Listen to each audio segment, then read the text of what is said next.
కావున మీ యందు దయచూపవలనని యెహోవా ఆలస్యం చేయుచున్నాడు, మిమ్మును కర్ణింపవలనని ఆయన నిలవబడి ఉన్నాడు.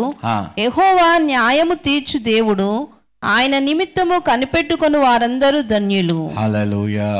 దేవుని కోసం కనిపెట్టుకున్న వారందరూ ఎందుకో తెలుసా? అన్ని దేవుడు నూతన పరచమంటున్నారు. అంటే కొత్తగా మళ్ళీ ఆరంభించమని అడుగుతున్నారు కదా. మరి ఎందుకు నమ్మరు ఆయన చేస్తాడని? ప్రభువా నూతన పరచు తండ్రి. కుటుంబంలో నా బంధాలు అందరితో నూతనపరచు, నా భార్యతో నా బంధాన్ని నూతనపరచు, నా పిల్లలతో నా బంధం ఏదైతే పాడైపోయిందో, ఎక్కడైతే మిస్అండర్స్టాండింగ్స్ వచ్చాయో అక్కడ నూతనపరచు తండ్రి. సంఘములో సహవాసముని మళ్ళా నూతనపరచు, నా ప్రార్థన జీవితమును నూతనపరచు తండ్రి.